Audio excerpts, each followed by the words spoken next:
Bismillahirrahmanirrahim. Assalamualaikum warahmatullahi wabarakatuh. Untuk anak-anak, okey.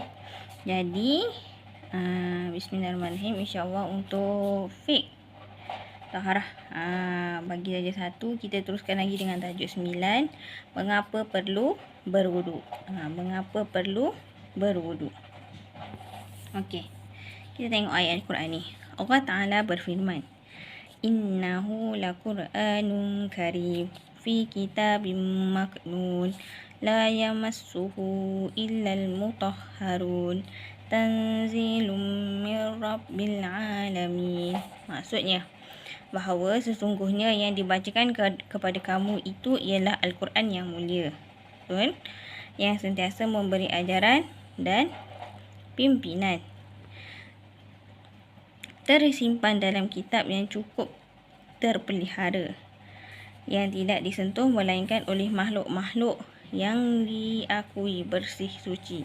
Al-Quran itu diturunkan dari Allah, Tuhan sekalian alam. Surah Al-Waqiah ayat 77 hingga 80.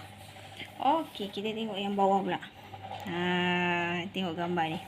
Gambar seorang guru dan seorang anak murid. Anak murid ni tanya pada cikgu ni, dia cakap apa?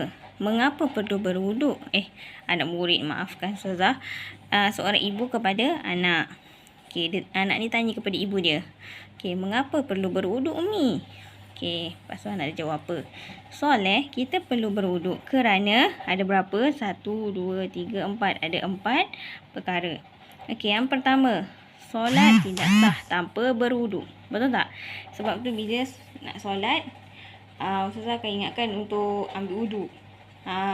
Betul tak? Sebab kita tak tahu bila kita tengah buat kerja tu tiba-tiba kita terbuang angin ke, terkentut ke, nak pergi tandas ke, betul tak?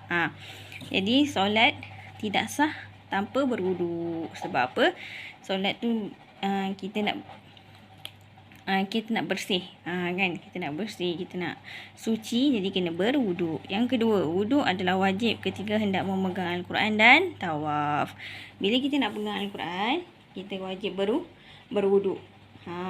Tak boleh pegang tanpa wuduk. Okey? Okey?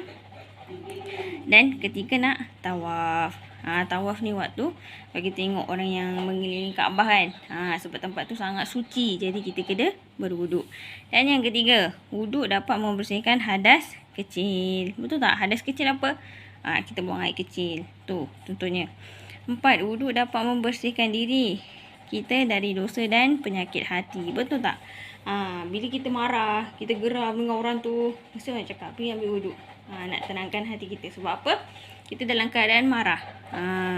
Kita boleh kurangkan penyakit hati kita. Daripada kita dendam, kita geram dengan orang tu kan. Baik kita ambil wuduk. Betul tak? Jadi ada 4 mengapa kita perlu berwuduk. Ada yang tanya, Ustazah, kenapa kita kena perlu berwuduk, Ustazah? Tak boleh ke kita boleh ambil wuduk? Tak boleh. Sebab itu adalah salah satu ketetapan yang Allah dah tetapkan. Betul tak? Kalau kita melanggar, kita akan dapat dosa. Sebab semuanya dah ditetapkan oleh Allah.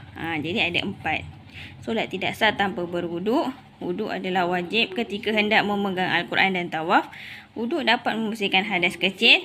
Wuduk dapat membersihkan diri kita dari dosa dan penyakit hati. Okey? Boleh hafal kat 4 ni. Kenapa? Sebab kita berwuduk. Ringkas-ringkas pun tak apa. Dan seterusnya buat aktiviti 1. Okey? Okey, jadi untuk hari ni sampai sini dulu. Jadi baca, lancarkan dan hafal. Okey? Assalamualaikum.